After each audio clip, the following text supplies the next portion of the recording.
Hello,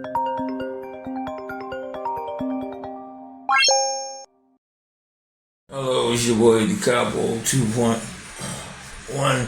Like always, listen, I'm just jump right in. Listen, man.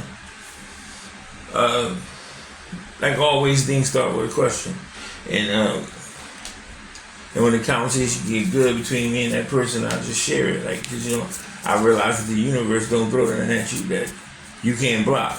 It don't throw nothing at you that you can't catch. Sometimes we take our eye off the ball, and that's why somebody end up running the home base off.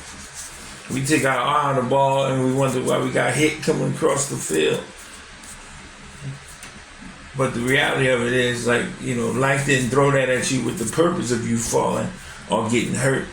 He threw it so you can practice the things that you know you have. So when the real drill come or the real game come, you'll know how to handle yourself and how to proceed. Everybody not meant to be with you, man. Everybody is not meant to be with you as long as you wanted this person or want this person to be with you. You have to understand everything that we have around us, everything that breathes, everything that moves, everything is something that's linked to us. Because it says in the Bible that everything will come back to its master. May God, Lord, forgive me if I take away. Everything will return back to God. So, everything has a beginning and end. A chair got a birth date, the day that it was put together, the day that it got sold, and the day that it break, and it's no more good, or someone buys something new, they would discard that broken chair. Same thing in relationships, same thing in friendships. People like, yo, you antisocial, man. No. I just realized that if there's no value in our interactions, if there's no value in me being with you or hanging around you, then there's other things I need to be doing. But you guarantee that when we link up, wherever we link up, it's gonna be nothing but love, because it's want nothing but love anyway. And I'm trying to put you on the same thing I'm on, so you can get the results. And if you already on it, congratulations, brother, because or sister, because it's sometimes we hold on to things that God trying to take away from us, and we don't understand why He's trying to take it away from us, because at the time it feels good, but God hears things we can't hear. He sees things we can't see, and He understands things we don't understand. So you have no idea really why every single time you try to get back with this person, something happened. Every single time you try to get back with this person, y'all always arguing. Because God in His mercy, I'll say it again, God in His mercy, because He could get some popcorn, sit back and watch you make a fool out of yourself. But in His mercy, He chooses to put obstacles in the way. So that can't be.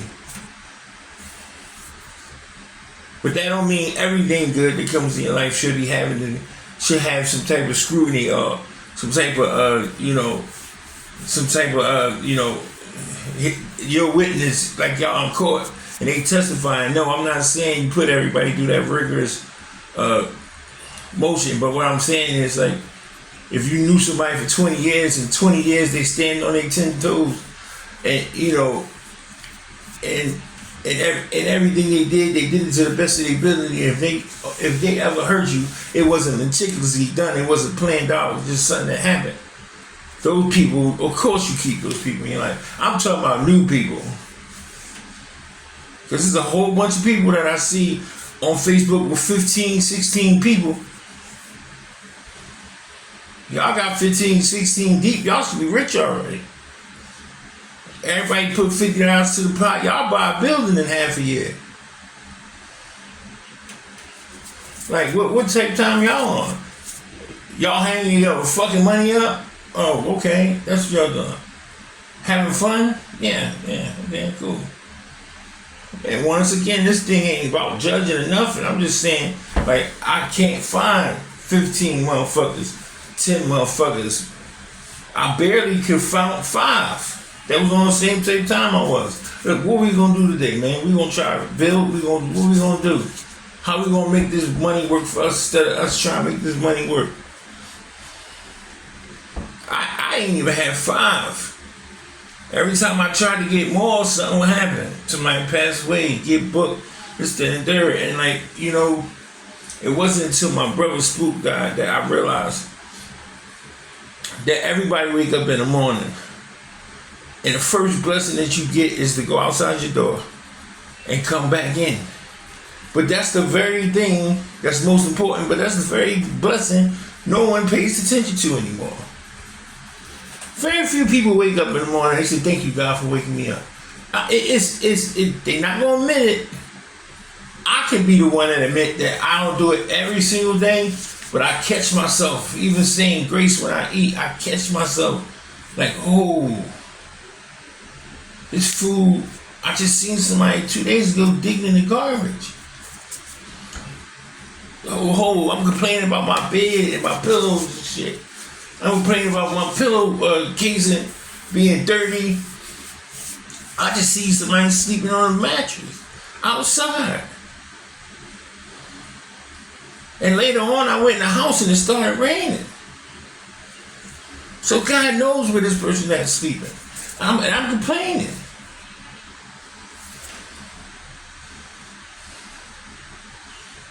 So, you know, to have a fair and more inventory of oneself, it did come from AA. That sentence is one of the steps. I just put it in my own words. And I learned a lot from the foundational tools of it. I don't believe in it because I don't believe in speaking into existence something. I don't believe in every day I'm saying I'm an alcoholic. I don't know. I'm not going to put that forth because every time I say that out loud, the universe hear me. And if I keep saying that I'm this, that's all I'm going to turn out to be. So, no, I'm not with that. I'm not with putting that. I am a person who used to indulge in alcohol beverages too many times, too much, at a place in a time where it was inconvenient to the people around me, and it was also unhealthy for me to continue on the path that I was on. Recovering.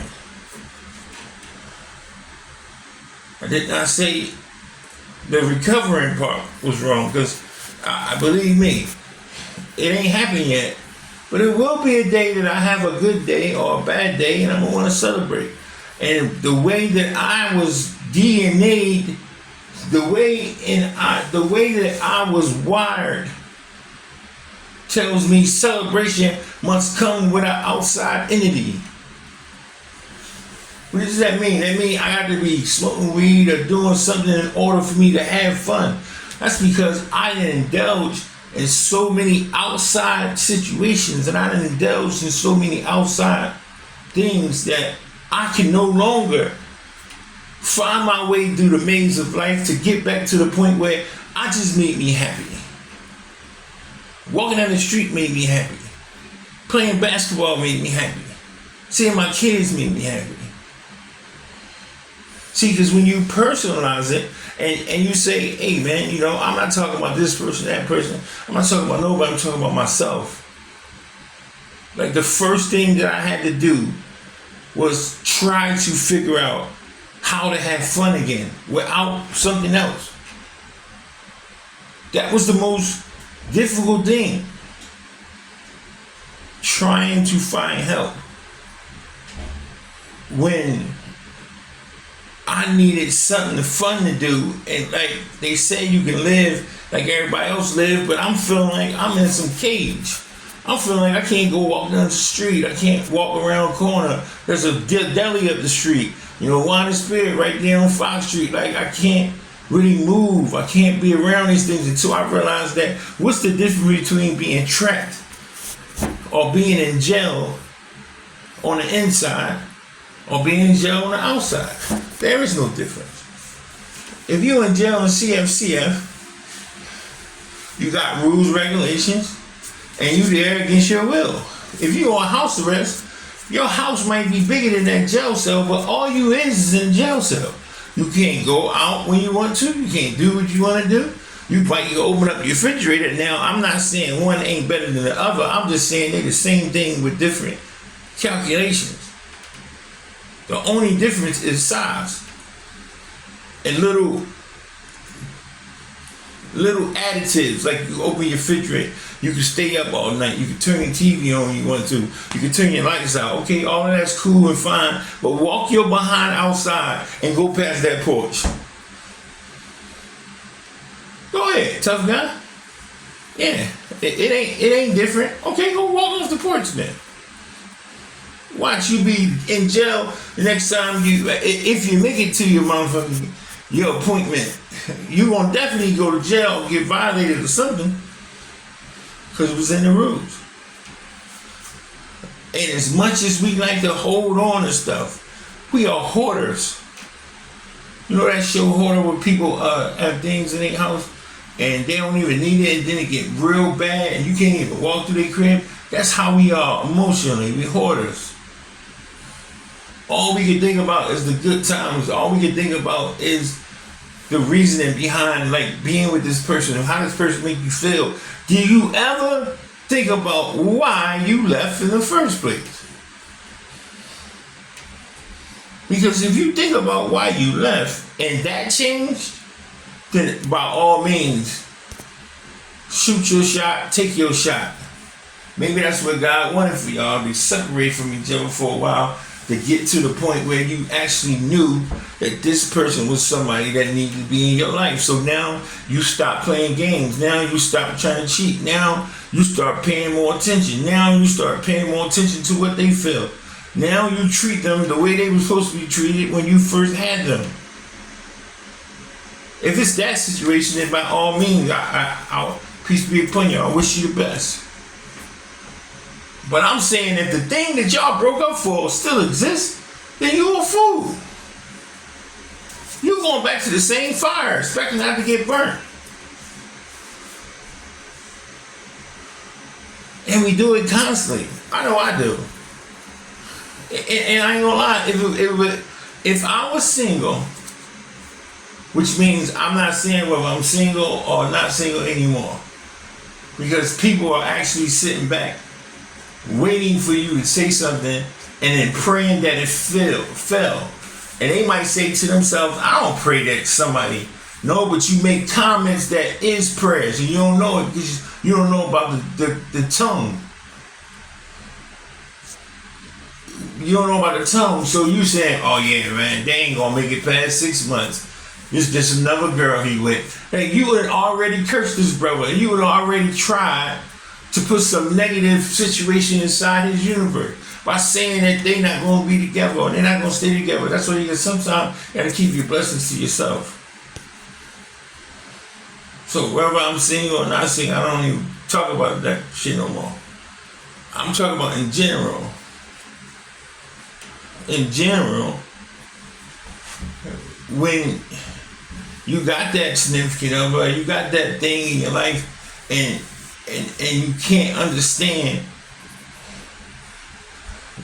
you never will understand, because you have to figure out that you ain't in control. You could be with a woman and be absolutely perfect. God sees something you don't see, or if you one of his, you won't even, well, you will wake up not even knowing how you done broke up with this person. Like, what happened? Nothing even happened. I ain't beat her up. She ain't do this. She ain't. Like, what happened? I'm gonna say it in another language, but it's the same thing. It was the cutter of a law. The cutter. It was the will. Meaning that direction was going to be that direction, no matter who tried to turn it left, it was going right.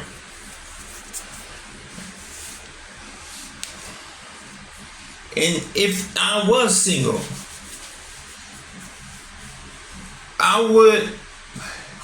There's women that if I pick up the phone and talk to them for a while, I already know what it's gonna be. I'm gonna be at their house, or they're gonna be somewhere with me, and it's gonna be planned, and then I'm gonna feel the exact same way that I did right before what happened, and it's gonna go great for a season or two, and then if the things and us as people getting mature in those areas that had us go apart, if that still exists, then it's gonna end up being the exact same thing.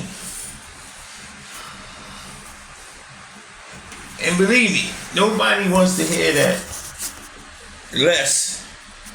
lesser than me.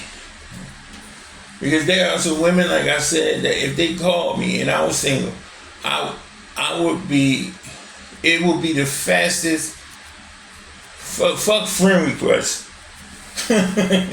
Fuck friend request. It would be like, where you at right now? But every time I take matters into my own hands and I put on that shirt that says, I am him. And every time I start barking orders to my life, I am constantly reminded that I am not him. I am not Alpha. I am not Omega. I am not perfect. I am not the beginning or the end. I am not a master. I do not control my own fate.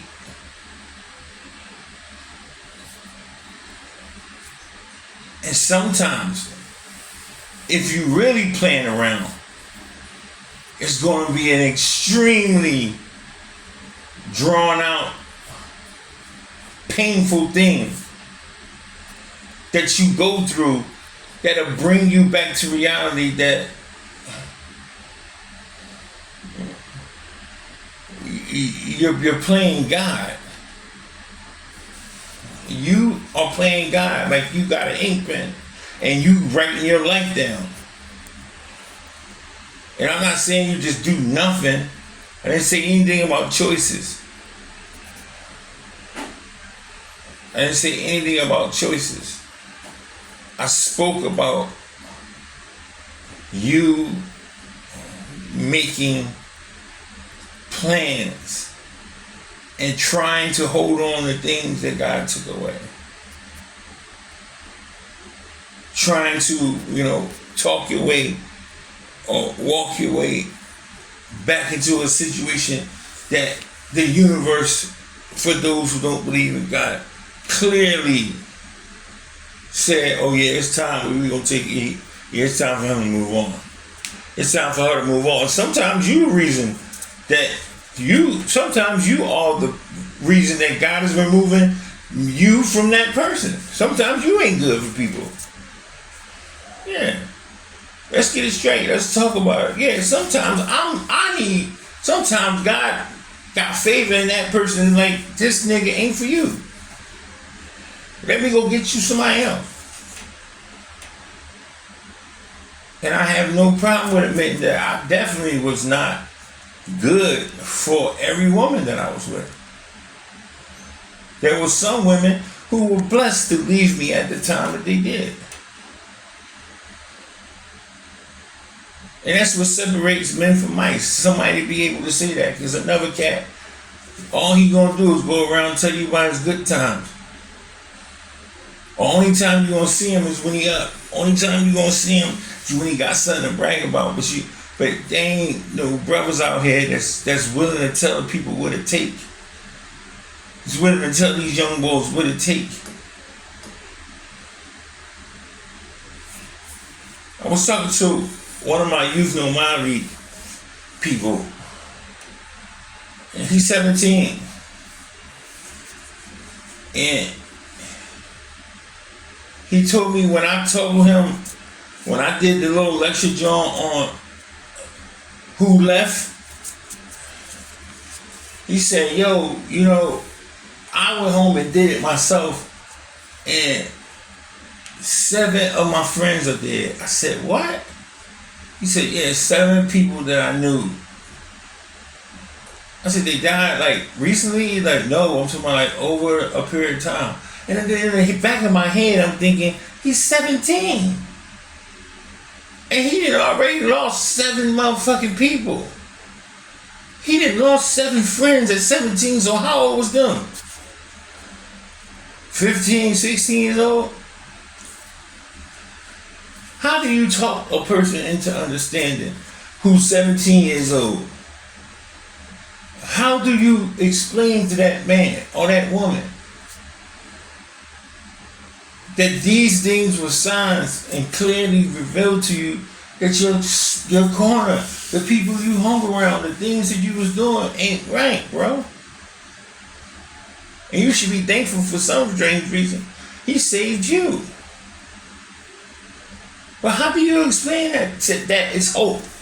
How do you give hope to somebody who like, yo, man, I'm like,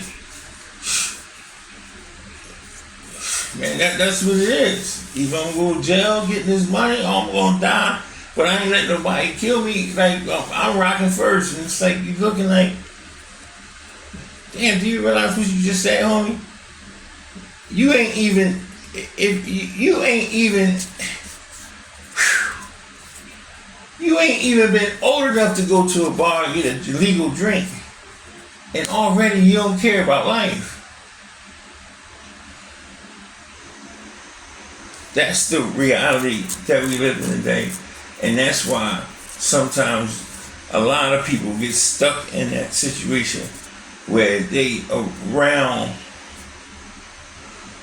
people or things that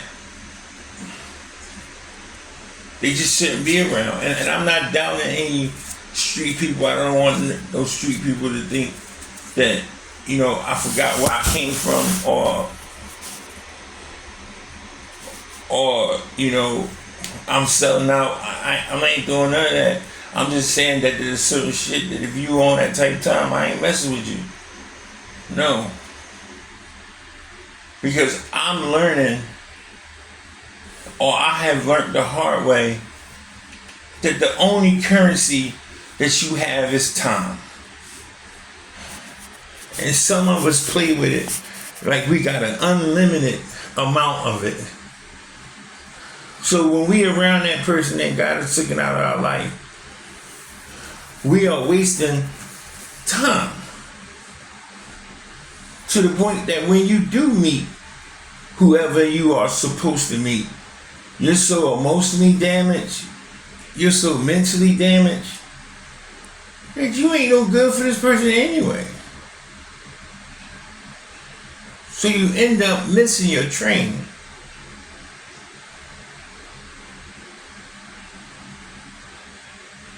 You end up missing your partner. You end up missing that job because you didn't want to, like, you know, this job sucks, but this job paid more. Like, but last time I checked, waking up and being happy, you know the difference. You can see the difference when you ride the train, when you walking riding the street. You can see people who can't wait to get to work. Then you can see people who like just sitting in their car a half an hour late, like don't even care. They don't even want to go in there. And if you got a relationship that's like that, then you need to figure out how and when and what season you are in. Are you in the season of working on it? Are you in a season of trying to make it better? Are you in the season of, you know,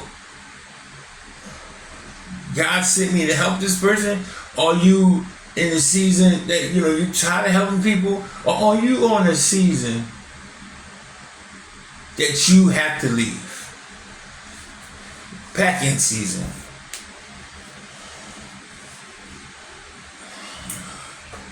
I'm looking down, starting to get good.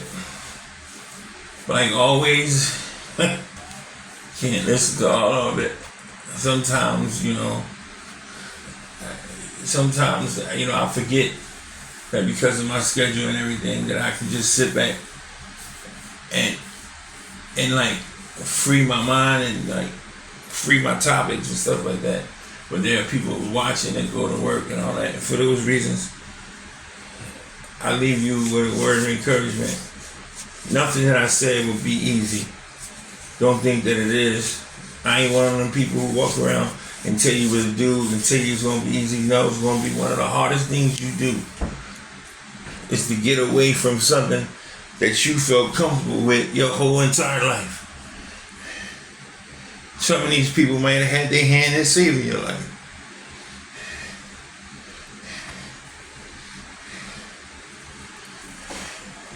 But the best present that you can give anybody, especially people who helped you out, is to let them see